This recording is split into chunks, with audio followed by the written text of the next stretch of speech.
All right, this is going to sound like some wild family drama, but it's 100% what happened, and honestly, I don't regret how things played out. This all happened about 10 years ago when I was 19. Life seemed pretty good back then. Or at least, that's what I thought. It was around Christmas, which usually meant spending time with my whole family, but that particular year, everything came crashing down. At the time, I was dating a guy named Liam. He was my first real boyfriend, and I thought we were solid. You know how it is with your first love. You just assume it'll last forever. We'd been together for almost 2 years, and I was all in, thinking we'd get married, have kids, the whole deal. He seemed just as committed, so I had no reason to doubt him. Then there's my older sister, Danielle. She's 2 years older than me and was always the one I looked up to. She was the golden child, the one who could do no wrong. She was smart, popular, and just had her life together, or so I thought. Growing up, we were close, and when I started dating Liam, I introduced him to her early on because I wanted them to get along. Big mistake. So fast forward to that Christmas. My family had this big get-together, but from the start, things felt off. Danielle was acting distant, and Liam was being sketchy, just not his usual self. I couldn't put my finger on it, but my gut was telling me something wasn't right. I didn't want to believe it, though. I mean, who expects their own sister to be shady? A few days after Christmas, I found out exactly what had been going on. And when I say found out, I mean I literally walked in on them. Yeah, I walked into Danielle's room to borrow her hair straightener, and there they were, Liam and my sister, making out like teenagers at prom. My heart stopped. You know those moments where time freezes and you can't believe what you're seeing? That was me, standing there staring at them. I didn't even say anything at first. I was just trying to process it. Liam and Danielle didn't even notice me for a good few seconds, but when Liam looked up and froze, so did she. The look on Danielle's face was like a deer caught in headlights. It was all right there in front of me, my boyfriend and my sister. I felt this rush of anger, sadness, and disbelief all at once. My chest tightened, and I thought I might throw up. I managed to choke out something like, "Are you serious?" Then I bolted out of the house. I didn't know where I was going, but I just had to get away. That night, my parents found me sitting in my car, crying for hours, trying to make sense of everything. I thought they'd come to comfort me, but no. Instead, they told me to calm down and that I was overreacting. They tried to convince me that these things happen and that it's just a guy, but it wasn't about just Liam. It was about my sister betraying me in the worst way possible. My parents kept saying things like, "Family is family," and that I needed to forgive her. How could I forgive her? How could I just let that go? I was furious. It felt like they didn't care about my feelings at all. Then Danielle had the nerve to come up to me and say she was sorry, but she and Liam had feelings for each other. Seriously? They'd been sneaking around behind my back, and now they were in love? I told her she was dead to me and that I never wanted to see her again. But my parents weren't having it. They kept pushing the whole family forgiveness narrative. My dad even told me to grow up. I couldn't believe it. My entire family was siding with her. I had lost my boyfriend, my sister, and now, apparently, my parents too. I cut them all off. I didn't talk to anyone for months. I'd go to work, come home, and just stay in bed, feeling numb and depressed. The only person I had left was my best friend, Jessica. She was the one making sure I was eating and getting out of bed, but nothing felt like enough. I felt worthless, like maybe they were right, and I was just being dramatic. Eventually, it all got too much for me. One night, I just broke. I couldn't see a way out of the pain anymore, so I wrote this long letter explaining everything. About Danielle, about Liam, and about how betrayed I felt by my family. I scheduled it to post on Tumblr, and then swallowed a bunch of pills. I didn't expect to wake up, but Jessica, being the amazing friend she is, found me in time. She called 911, and they got to me just before it was too late. I woke up in the hospital the next day, groggy and confused, but alive. They put me on suicide watch after that, which was honestly the best thing for me at the time. I needed to be away from everyone and everything that had hurt me. The only people who visited me while I was in the hospital were my grandparents. Not my parents, not Danielle, just my grandparents. They didn't try to force me to forgive anyone or push me to talk about what happened. They just sat with me, listened, and actually cared. When I was discharged, They took me in to live with them, and for the first time in months, I started to feel like maybe I could heal. Moving in with my grandparents was the best thing that could have happened. They gave me space to process everything and didn't pressure me to do anything I wasn't ready for. Even though I was in a better environment, the emotional fallout from everything wasn't over. I'd cut off my parents and Danielle completely. I blocked them on Facebook, Instagram, my phone, everything. I didn't want to hear a word from them while Jessica was furious on my behalf.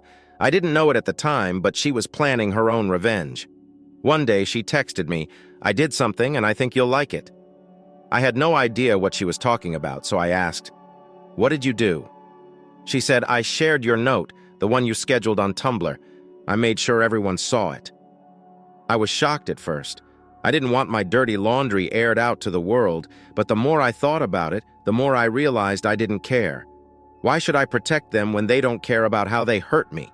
And when I say Jessica shared it, I mean she went all in. She tagged my parents, Danielle, and even Liam, calling them out publicly. It went viral in our small circle. Jessica had over 1,000 friends on Facebook, and the post spread like wildfire. People from high school, old co-workers, even people I barely knew, started reaching out, telling me how messed up it was and how they couldn't believe my family had done this to me. The backlash was intense, not just for my family, but for Danielle and Liam, too. My mom, who had this perfect image at church, got kicked out of her congregation. My dad lost friends and Danielle's social life imploded. People called her a home wrecker, a backstabber. She couldn't even go grocery shopping without getting dirty looks.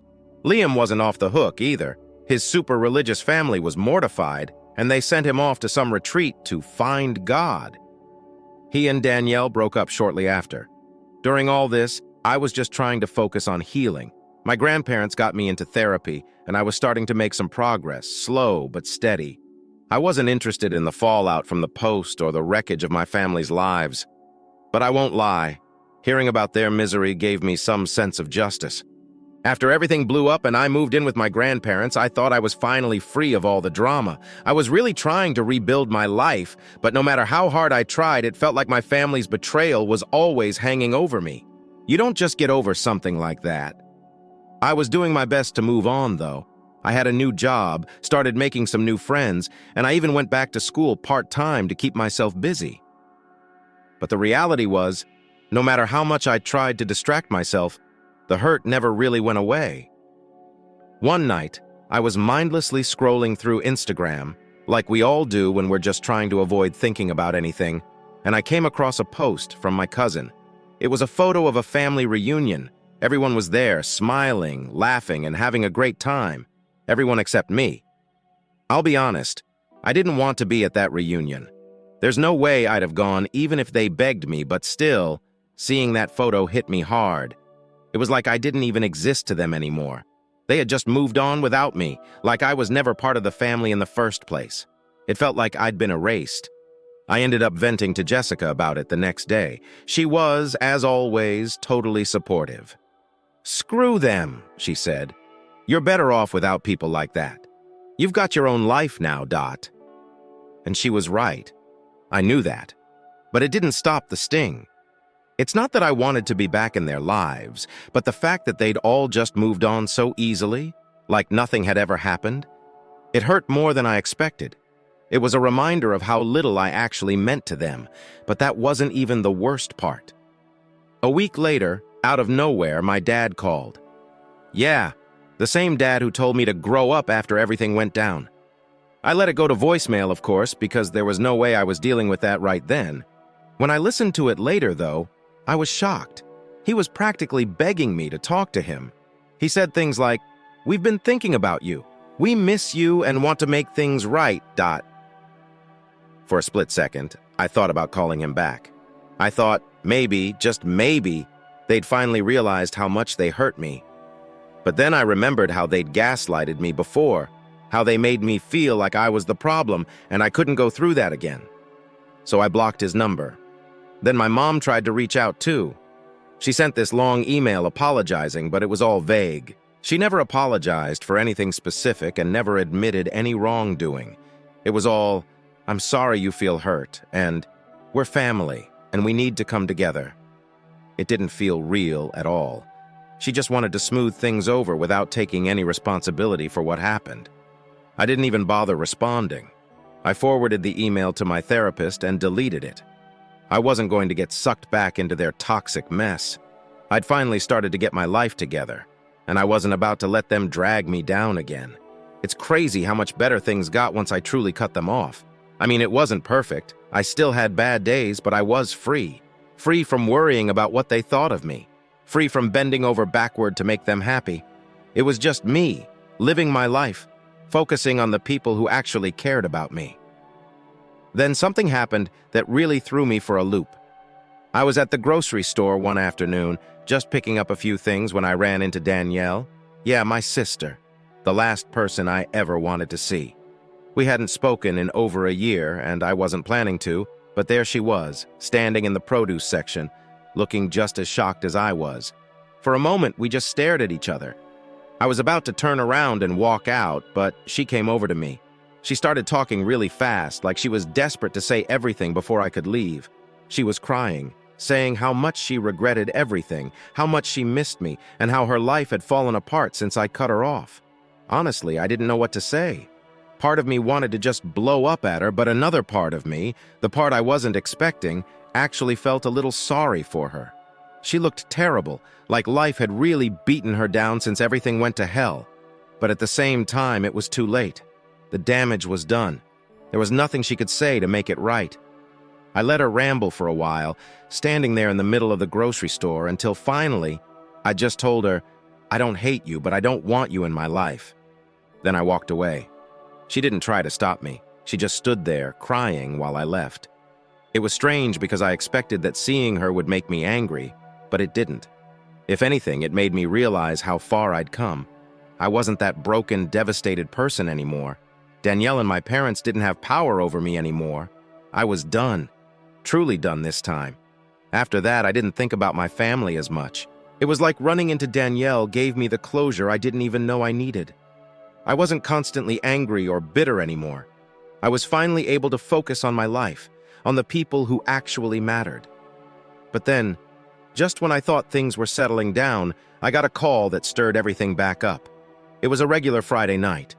I was hanging out at home with Jessica, watching some random Netflix show and eating takeout, when my phone rang. It was from an unknown number. Normally I wouldn't answer, but something in me said to pick it up. The voice on the other end was shaky. At first I thought it was a scammer or something, but then he said, "Hey, it's Liam." I froze. Liam, as in my ex, the guy who betrayed me with my sister, the one I hadn't spoken to in years. I didn't know what to say. Part of me wanted to just hang up, but curiosity got the better of me. "What do you want?" I asked, my voice cold. He hesitated for a moment, then said, "I need to talk to you. It's important." I wasn't buying it. After all this time, now he wanted to talk? I was ready to tell him to screw off, but before I could, he said something that made me pause. "It's not just about me and Danielle," he said. "There's something you don't know." I didn't want to believe him. I thought he was just trying to drag me back into the mess, but something in his voice felt different. Against my better judgment, I agreed to meet him the next day. Maybe part of me needed to hear whatever he had to say, just to get some final closure. The next day we met at a coffee shop. When I saw him, I was shocked at how different he looked. Life had clearly been hard on him. He was thinner, had dark circles under his eyes, and just looked worn down. Part of me wanted to feel bad for him, but I remembered how he betrayed me, and I kept my guard up. We sat down, and there was this long, awkward silence before I finally broke it. "You said there's something I don't know, so say it." Liam took a deep breath, then started talking. What he told me, it completely blindsided me. Apparently, my parents knew about him and Danielle long before I found out. They'd known for months, maybe even longer. And not only did they know, they approved. My mom had encouraged Danielle to go after Liam because she thought he and I weren't compatible. She thought Danielle would be a better match for him and that I was too clingy. My own mother had been playing matchmaker behind my back, trying to set my boyfriend up with my sister. I felt like I'd been hit by a truck. I interrupted him. "Wait, are you telling me my mom was okay with you cheating on me?" Liam nodded. He looked down at his hands and said, "Yes. I didn't want to go along with it at first, but Danielle kept pushing, and your mom kept saying it was for the best. I know that doesn't excuse anything, but I thought you should know." I didn't even know what to say. I just sat there, staring at him, my mind spinning. All this time, I thought the betrayal was just between Liam and Danielle. I had no idea my mom had been orchestrating the whole thing from behind the scenes. How could I have missed it? How could I have thought my parents were innocent in all of this? I didn't need to hear anything else. I thanked Liam for telling me and walked out of the coffee shop, my mind racing. My own mother had sabotaged my relationship because she thought Danielle was better for Liam. It wasn't just Liam and Danielle anymore. It was my entire family betraying me, all of them watching me fall apart and doing nothing to stop it. When I got home, I just sat in my car for what felt like hours, numb and furious all at once. I didn't know what to do next, but I knew one thing for sure. This betrayal went deeper than I ever could have imagined. After Liam dropped that bomb about my mom being behind everything, I felt like I was living in some twisted nightmare. How do you even process something like that? It wasn't just about Danielle and Liam anymore. It was my entire family, with my own mother pulling the strings. I couldn't sleep that night. My mind kept racing, replaying every conversation and every moment from the past few months, trying to piece it all together. How could my mom do that to me? What kind of parent chooses one child over the other in such a cruel way? The next morning, I woke up with a knot in my stomach. I knew I needed to confront her. I couldn't just sit around letting this eat away at me. So I did something I hadn't done in over a year. I drove over to my parents' house. I hadn't been there since I cut them off, and I wasn't exactly sure what I was expecting when I showed up. Maybe some sort of apology, or at least an explanation. But honestly, I just needed answers. When I got there, I didn't even bother knocking. I still had my key, so I let myself in. My parents were in the kitchen, making breakfast like it was any other day. They both looked shocked to see me, especially my mom. My dad kind of gave me this awkward smile, like he didn't know whether to be happy or scared. I didn't waste time on small talk. I just went straight for it. "Did you know about Danielle and Liam? Did you set them up?" My mom's face went pale. She didn't answer right away, and I could see her mind racing, trying to figure out how to spin this. My dad, on the other hand, looked completely confused. He had no idea what I was talking about, but my mom knew exactly what was going on.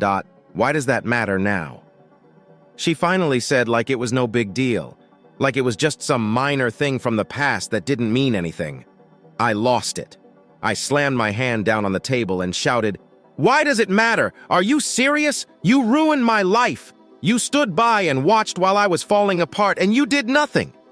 You let Danielle and Liam hurt me because you thought it was for the best." That's when my dad's face changed. He looked at my mom like he was just now piecing it together, like he hadn't known the full story either. "What is she talking about?" he asked, his voice shaky. My mom started talking in that condescending tone she always used when she thought I was being dramatic. "You were too attached to Liam. It wasn't healthy. I thought if Danielle was with him, you'd finally see he wasn't right for you. I didn't mean to hurt you. I was doing what was best for you." That's when it clicked for me. She didn't even think she did anything wrong. In her mind, she was helping me by tearing my life apart. She wasn't sorry. She didn't regret it. She actually believed she was doing the right thing. I turned to my dad and said, "Did you know?" I asked him directly, hoping for some shred of decency. He shook his head, looking just as shocked as I was. "No, I didn't know. I had no idea she was involved. He looked like someone had punched him in the gut." He stared at my mom, disbelief all over his face. "Why didn't you tell me? Why would you do this behind my back?" My mom just shrugged like it wasn't a big deal. "It didn't matter," she said. "Danielle was better for Liam. I was trying to protect our family." Hearing her say that so casually, like she hadn't torn me apart in the process, made my blood boil. I couldn't hold back anymore. "You didn't protect anything. You destroyed it. I will never forgive you for this." With that, I turned around and walked out. I could hear my dad yelling at her as I left, demanding answers, but I didn't stick around to hear the rest. I was done with them, done with all of it. On the drive back to my grandparents' house, I felt strangely calm. I thought confronting my mom would give me some kind of closure, but it didn't. If anything, it just confirmed what I already knew. My family was never going to change. My mom would never understand the damage she'd done. And even though my dad hadn't known, I couldn't trust him either. They weren't the people I thought they were, and they never would be. When I got back to my grandparents' place, I told them everything. They were shocked, but also not surprised. I guess they'd always had suspicions about my mom, but they didn't want to interfere. They listened to me, comforted me, and my grandpa hugged me tight, saying, "You did the right thing by confronting her, but you don't owe them anything. You've got your own life to live now, Dot." And he was right. I did have my own life to live. For so long, I'd been drowning in anger and hurt, but at the end of the day, the only thing I could control was how I moved forward. I couldn't change what my family did, but I could decide how much space I let them take up in my life. Since that day, I haven't spoken to my parents. My dad has sent me a few texts trying to apologize, but I've never replied. I just can't go back to that toxic cycle of manipulation and guilt.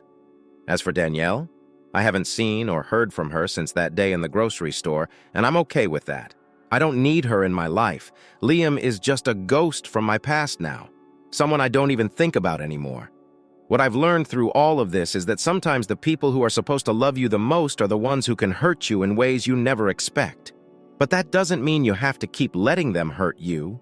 I've built my own life now, a life surrounded by people who actually care about me. My grandparents, Jessica, and the new friends I've made. They're my real family. They're the ones who stuck by me when everything fell apart. And now, I'm finally at peace. It took a long time, and it wasn't easy, but I'm okay with where I am now. My family may still be out there living their lives, but I'm living mine too. And for the first time in years, it truly feels like mine.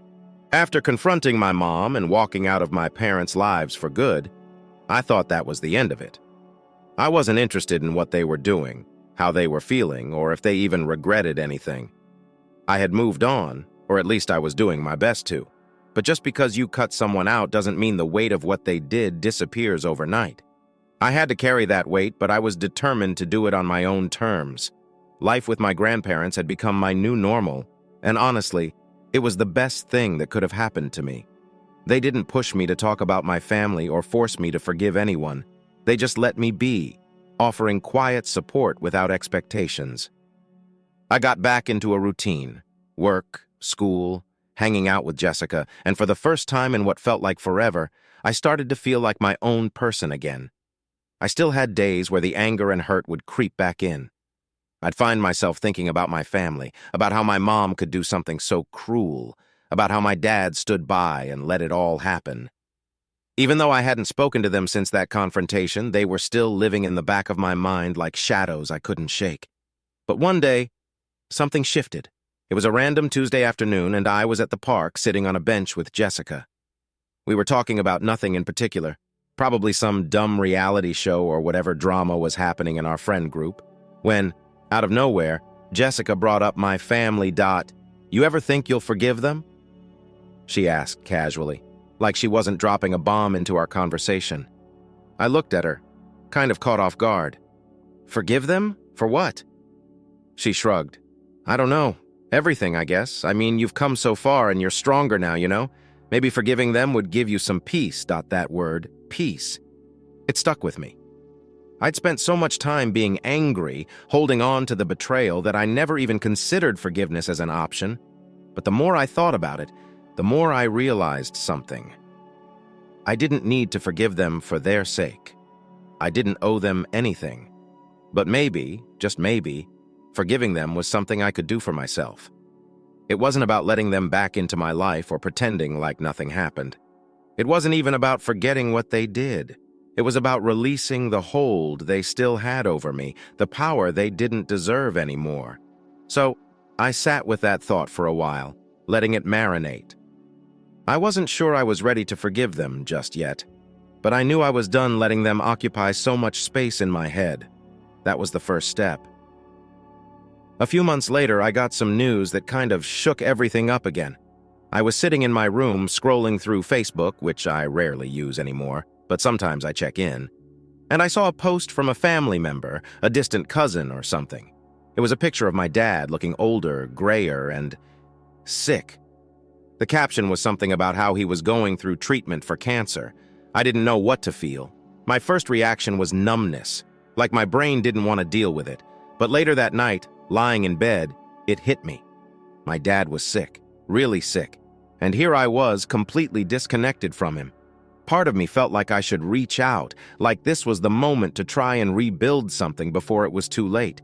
But the other part of me, the part that remembered every hurtful word he'd said, every time he'd sided with Danielle over me, just couldn't bring myself to do it. I talked it over with Jessica, and she made a good point. You don't owe him anything, but if there's a part of you that thinks you'll regret not reaching out, maybe you should at least think about it. Regret. That's the word that haunted me. I didn't want to carry more regret than I already had. So after days of thinking it over, I decided to write him a letter. Not an email, not a text. A real handwritten letter. I told him I knew about his illness, and I hoped his treatment was going well. But I also told him the truth, that I was still deeply hurt by what happened and that while I didn't hate him, I wasn't ready to reconcile. I wanted him to know that I wished him well, but I wasn't ready to let him back into my life. I mailed the letter and felt a strange sense of relief after I dropped it off. It wasn't closure, but it was something. I didn't expect a response, and honestly, I didn't need one. A few weeks later, I got a response. It wasn't from my dad, though, it was from my mom. She wrote me a long letter apologizing for everything, but it felt hollow, like all the other apologies I'd heard before. She didn't really acknowledge the depth of what she'd done. She just kept talking about how family is everything and how she wants us to heal. I didn't respond. I didn't need to. After that, things got quieter. My dad's condition stabilized, and I didn't hear much from anyone else. I stayed focused on my own life, moving forward with my new normal. I graduated from my part-time program, got a promotion at work, and started making plans for the future. Plans that didn't involve the people who had betrayed me. It wasn't easy.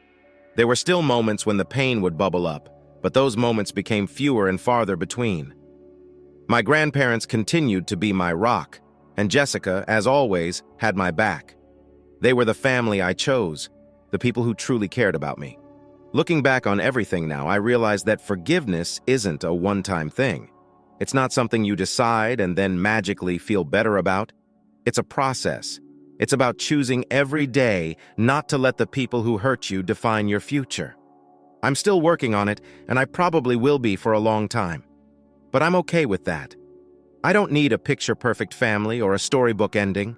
I just need the peace that comes from knowing I'm in control of my own life now, not them. Danielle, my parents, Liam, they'll always be a part of my story.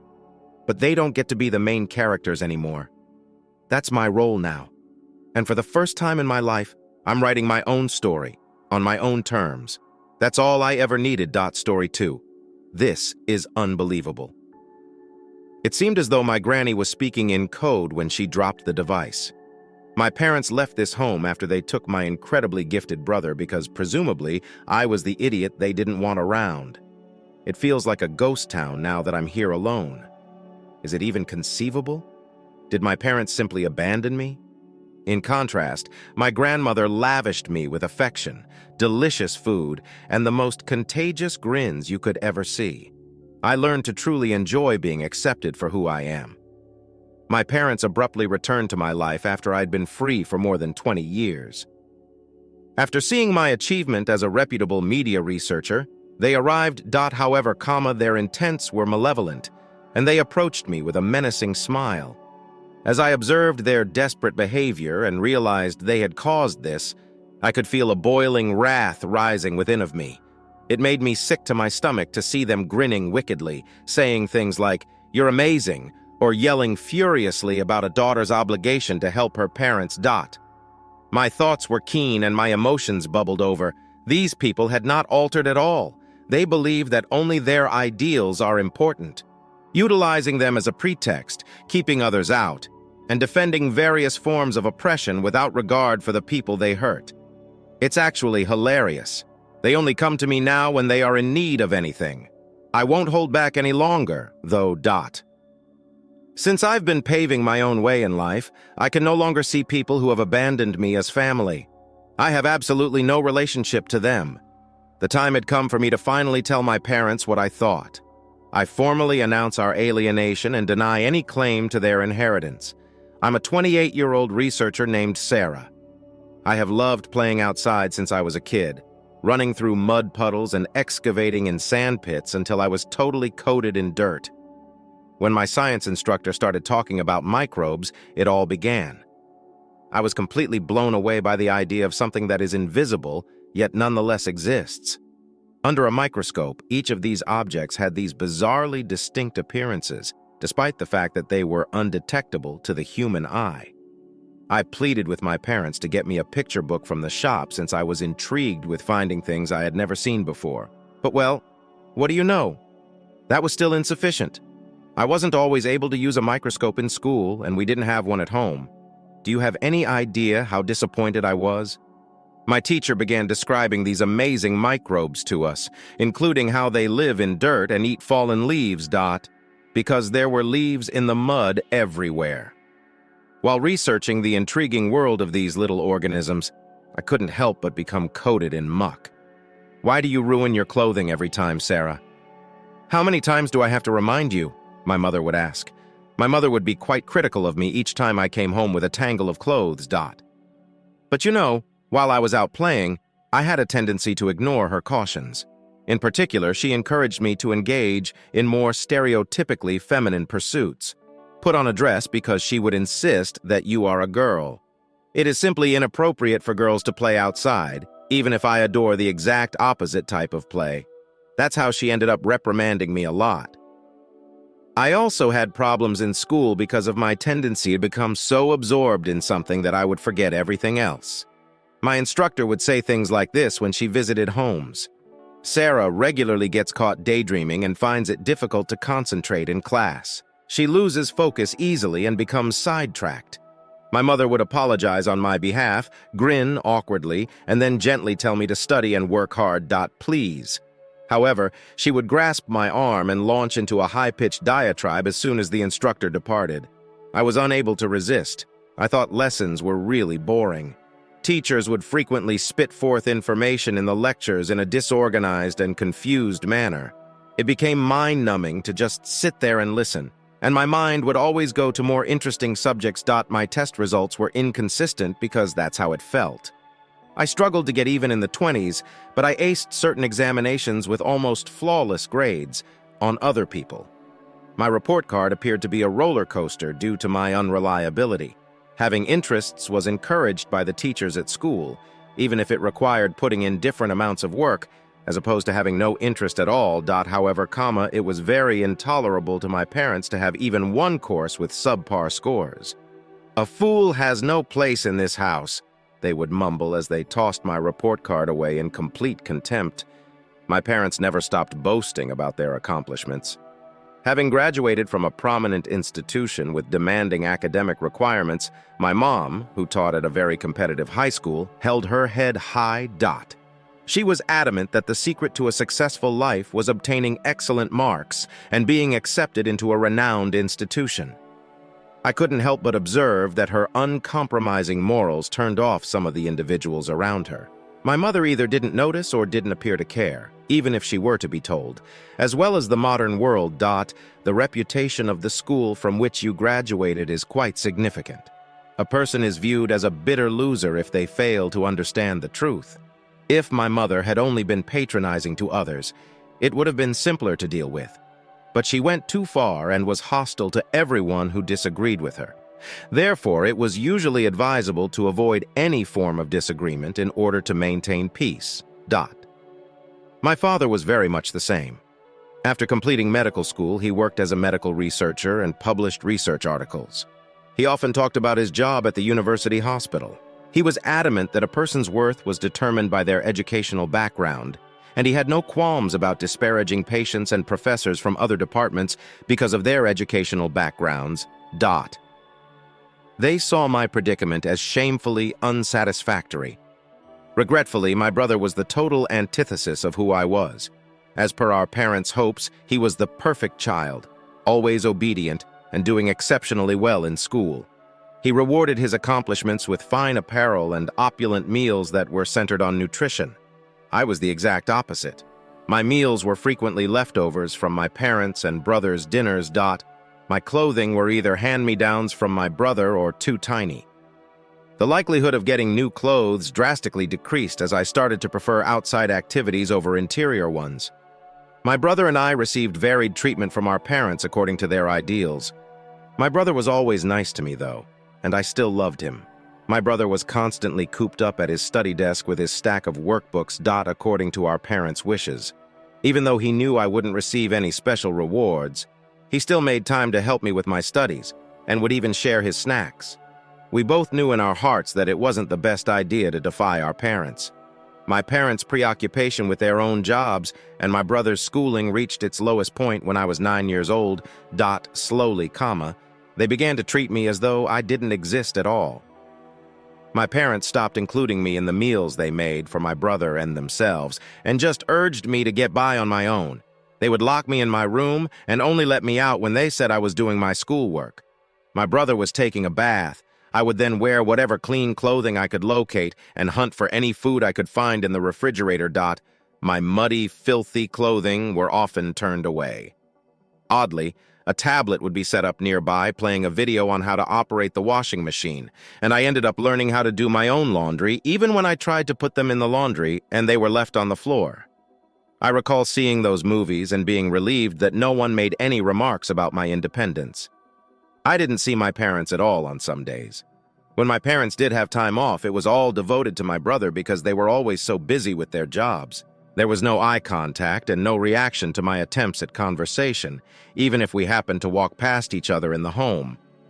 As a result, I gradually stopped attempting to have conversations, and my parents seemed to disregard my presence even more in return. They gave me everything I needed for school and carefully reviewed all of the school handouts, but there was a severe lack of recognition and emotional connection. I just decided that this was the way things were supposed to be. As my mother's co-workers, my instructors would not have thought she would go to such lengths. There was never any conversation or correspondence regarding it. Then one day I came home from school to find a message on the table in our empty living room. "Your brother is going to a new school," it said plainly. "You may now live in this house thanks to us." My brother had told me that he could be changing schools, but it didn't seem certain at the time, so I first didn't understand the message. I had no idea that my folks had already made all the arrangements. But it gradually dawned on me that I was the one being abandoned as I read that message again and over. It seemed as though my parents were suggesting that they didn't need me when they left the home with my brother for me. Tears started to fall down my cheeks as soon as I noticed this. I was so depressed that I blamed my poor study skills for everything, as I wasn't always obedient, since I soiled my clothing. It was devastating since it seemed to make no difference how much I tried to get my parents' attention by acting morally and performing nice deeds. They stopped seeing me after I'd done something they thought was bad. It was an intolerable grief to feel abandoned. I sobbed aloud as the darkness descended outside, and I became weary of crying. I started to think more clearly once more. Even with a house of my own, a 9-year-old child could not live alone. What about all the other necessities, like food? I had no money and was totally powerless, and the idea of being alone terrified me to no end. Then it struck me like a flash of lightning, a recollection from my early years. Back then, I spent a lot of time with my grandparents. They were my mom's parents, and I would often spend time with them. My grandmother used to occasionally accompany me to the foster home where she worked as a caretaker. I'm sure we played together because there were a lot of kids my age. It was, I believe, the previous year. My grandma began living alone in that large mansion when my grandfather went away. I stopped seeing my grandma and going to my grandparents' house at that time since my mother and grandmother had a falling out of some sort. My grandma was also by herself. I started a desperate search for my grandmother's contact information since I couldn't stop thinking about it. My mother's maiden name, which was also my grandmother's last name, was all I could remember. Equipped with that small bit of knowledge, I conducted a frenzied search through the entire house. I finally found an old handwritten contact book hidden behind the landline phone after a long hunt. My grandmother's surname name and phone number were displayed. Making a phone call by myself seemed like grabbing hold of a lifeline, even though I had never done it before. After rapidly entering the numbers from the contact book, I discovered that in order for the call to be successful, I needed to raise the receiver. I fumbled 3 times before I eventually got the receiver up, put it to my ear, and punched in the number dot. The ringing tone was audible to me, and after a few rings, the line snapped, cutting the sound off. Yes, my heart pounded as I said the words. Hello, this is Sarah. She recognized me straight away, and I was able to explain the problem over the phone. I was in. Grandma then hung up after saying, I'll come right away. I opened the front door to welcome her, and she noticed me and quickly came to pick me up in her car. She appeared to take a breather.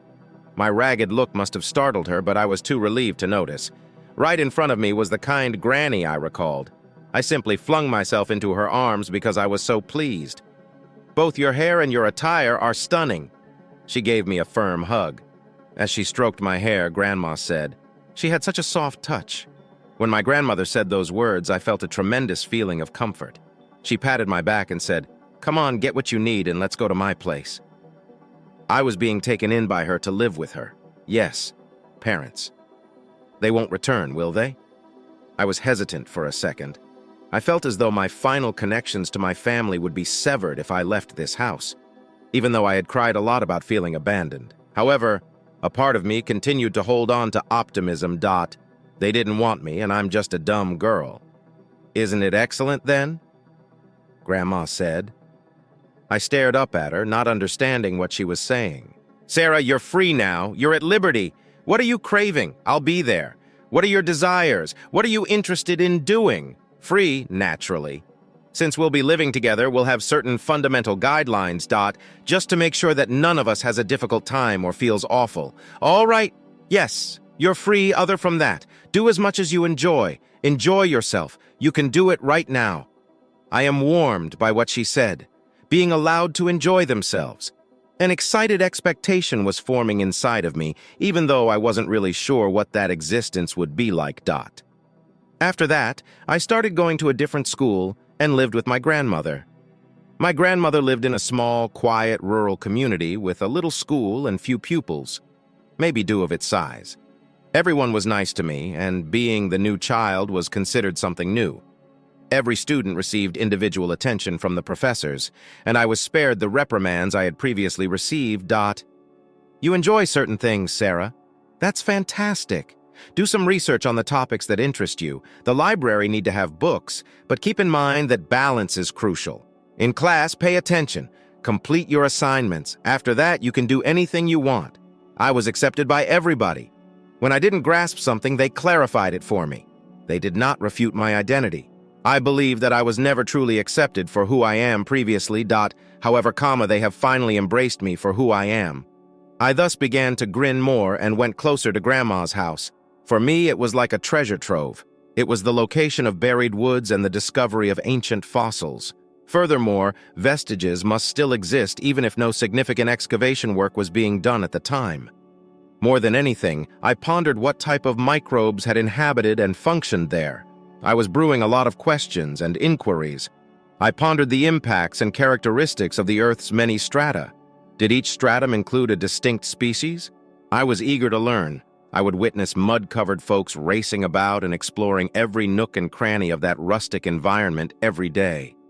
I once began digging out of curiosity and discovered something that looked like a fossil, causing me to become really excited. Every day was a journey filled with learning opportunities and a feeling of accomplishment.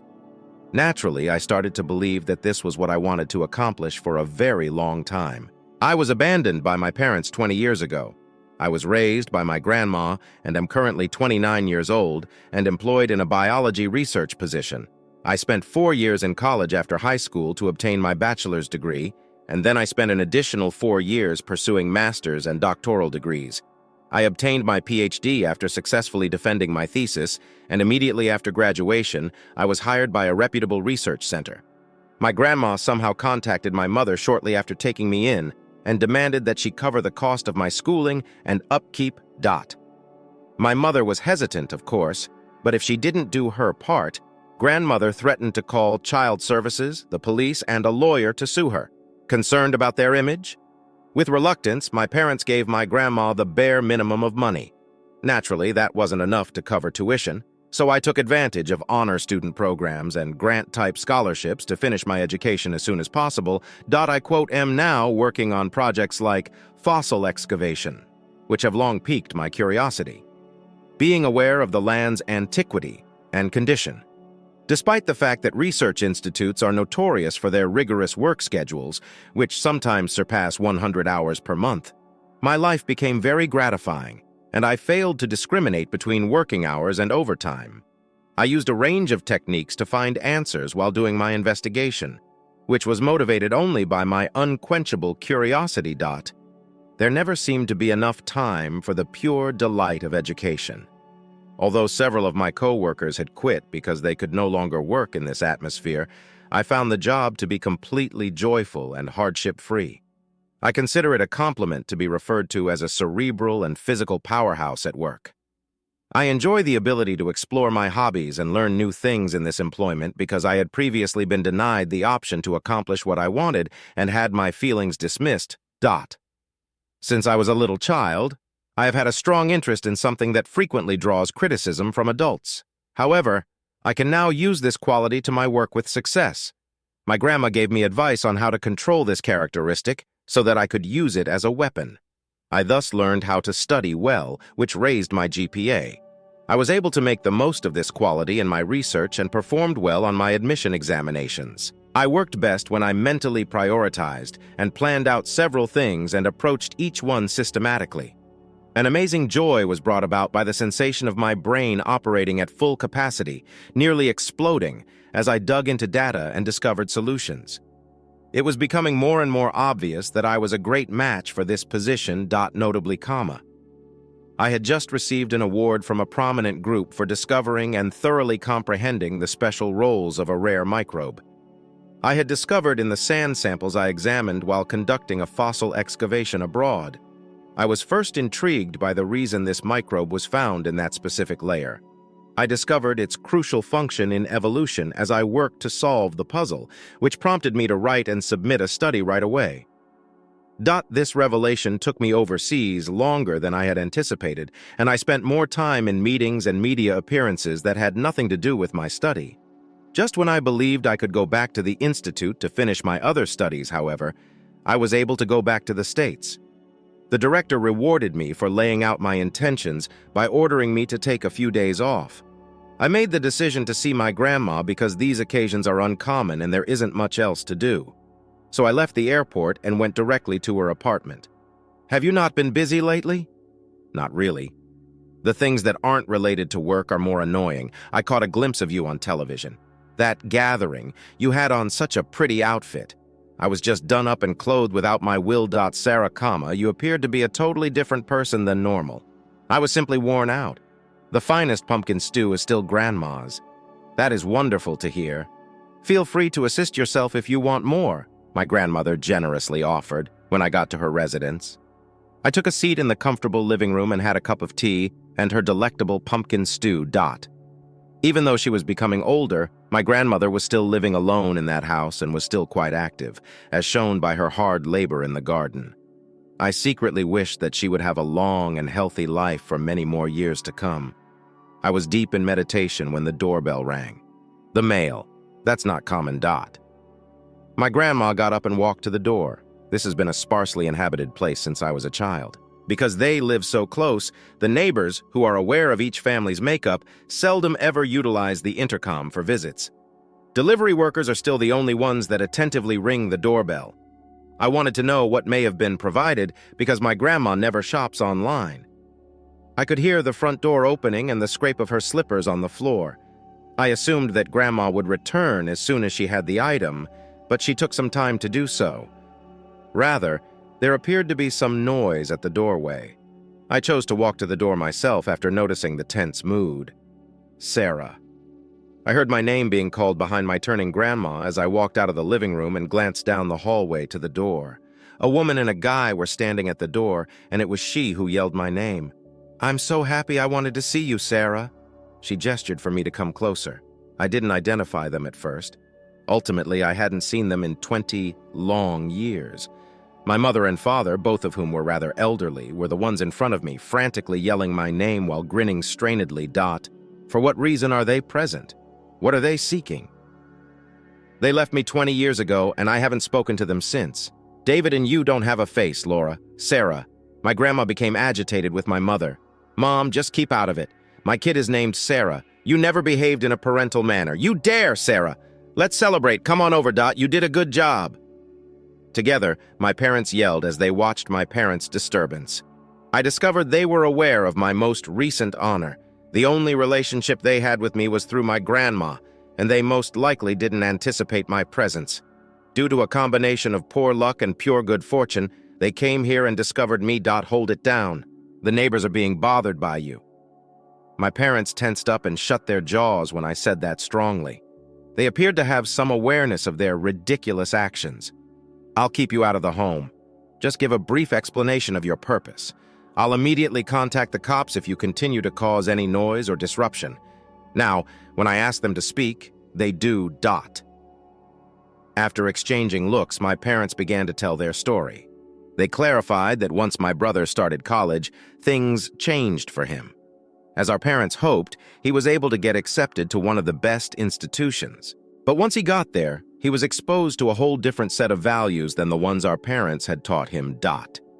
He was surrounded by bright pupils with a wide range of goals and strong wills. Observing his friends fervently pursue a range of goals.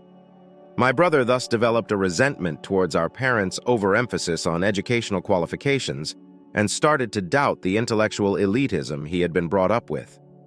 In his final year of college, my brother vanished, leaving a message that said, "Don't look for me." Even now, he remains unaccounted for. After my brother, in whom they had spent a great deal of time, energy, and money, abandoned them. In their distress, my parents went on a shopping binge. It didn't make sense to me that they may be attempting to use other things to fill the gap left by loneliness. I wanted to argue that they ought to have cared more about my brother, but I kept thinking that these people couldn't possibly feel that way. Their savings naturally decreased, which had an effect on their personal life. At their jobs, they began to criticize others. A few of my students finally stopped going to school as a result of my mother's excessive interference in their destinies and harsh teaching methods. Additionally, she verbally and physically assaulted her younger co-workers, which led to the submission of recordings of her behavior to the Education Board and subsequent disciplinary punishment. Attorneys from both sides are threatening to sue both parents. My father acted in a similar manner, demeaning co-workers with less knowledge. He acted arrogantly and said things that were intolerable. Furthermore, he treated hospital patients similarly and even made approaches toward female patients he was interested in. My parents seemed to be in danger of going to court because of what they had done. They seemed to have overreached themselves without nobody to control them, with eyes full of tears. After describing their situation, they leaned in my direction. They responded, "Sarah, we want to get back together as a family and help each other. You've done really well, and you were really our daughter the entire time. Fantastic. By now, you must be well known in your industry. Authority comes with notoriety. Support one another from now on." What are you saying? That was an inexcusable comment. After all this time, help one another now. However, we are family, though. I paused my parents' speech to ask a question, startling them. Family? By that, what do you mean? What are you saying? Even if our DNA may be similar, we are not related, are we? Why would you say that? In an attempt to stop me, my mother's voice became louder. Even that unaltered voice of hers evoked a feeling of nostalgia in me. It dawned on me then that I no longer fear them, not even by a little amount. Additionally, quit manipulating events to suit your needs. The only reason you're here is to deal with enormous compensations. You're not able to pay? I'm the one you depend on. But is it because it's my time now that my brother is gone? Or is it because you're so broke that you have to rely on your daughter, whom you left behind? My mother gave me a wide-eyed gaze as I spoke calmly, leaving my father stunned. How can you say that, Sarah? We should help each other out since we are family. We haven't seen one another in a long time, so you're just astonished, right? They stated in an attempt to comfort me. Do not be concerned. We can adjust to each other's pace now that we're living together. But I was at my breaking point. I answered right away in a forceful voice. It's a joke. Not at all. I decline. Never again do I wish to speak with you. Leave now, please." After everything that had happened, I couldn't imagine living with them. My heart stayed frozen even as my folks began to cry and yell. "How can you speak to your parents in such a manner, Sarah? Pack your things quickly. Bring us to your home." The harshness of my parents' remarks increased. They planned to invade my house even though I stated that I didn't want to live with them. I laughed at it. Indeed, it appeared that my face conveyed that feeling. A little smile appeared on my face for some reason, in the same way that you treated me as though I weren't your child. It is very horrifying to be told by strangers that we should live together as a family, even though I have never considered you to be parents. Your son is simply your child. I don't want to interact with you anymore. I thought, I don't even want to be asked to the burial. This is the meaning behind your boiling blood.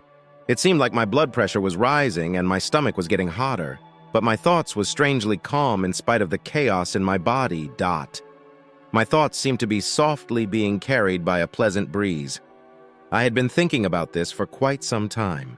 Although breaking the parent-child connection would be unthinkable, it could be necessary to do so in order to handle future inheritance concerns. However, it should work if I just stopped communicating and severed links in practice. At last, my parents were enraged and began to shout, "Why are you acting independently?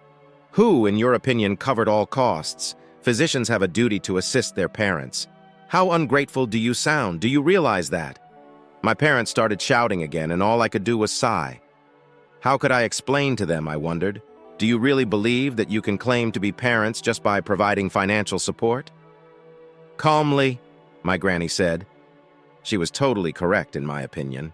Those folks didn't seem like parents to me. Having children is inevitable, isn't it? Yes, it is correct. They didn't appear to hear what my grandma had to say. They kept shouting unintelligible assertions. My grandma turned on her heel and moaned at their incessantly loud and unintelligible fights. At that point, my parents were still yelling because, according to some, they could hear a police siren growing louder. The vehicle came to a stop in front of my grandmother's house, and I worried whether there had been an accident. A mob of people gathered around the patrol car as police officers exited it. If a furious dispute like this broke out, even in the quiet country, the neighbors would quickly notice. Someone must have thought it was a more severe occurrence and phoned the police. Even though it was in the country, my parents seemed rather upset when the cops showed up. Their replies were stuttering and their smiles were trying to be too warm. I gently told the cops that I hadn't seen my parents in 20 years and that they had abandoned me, taking only my elder brother.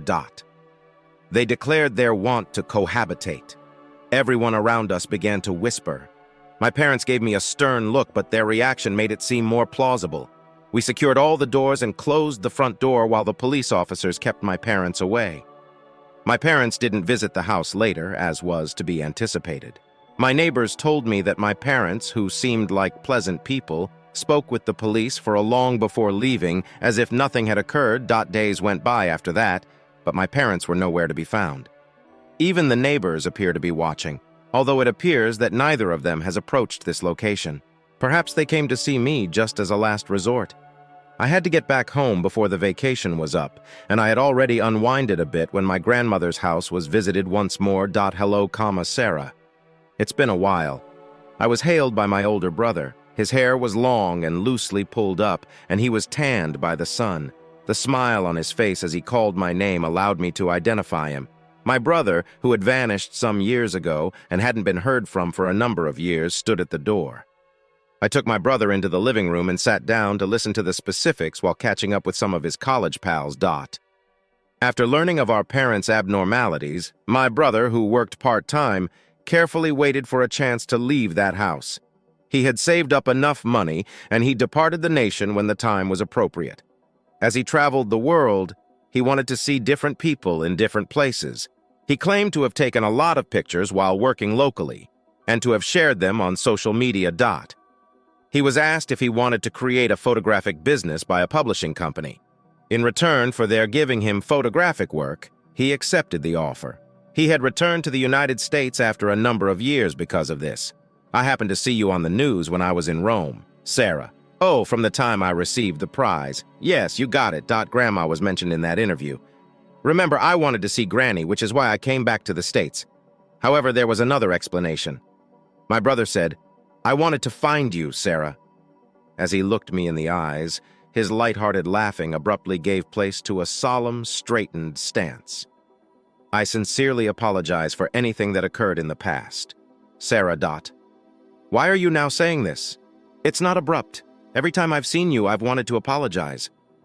There was no smile on my brother's face. When we were living together in that house, I didn't give it much thought. We didn't share any meals. Additionally, our parents would only take me out on vacations. I didn't think it odd that we were dressed so differently, despite the evident contrast. All I was thinking about was my schoolwork.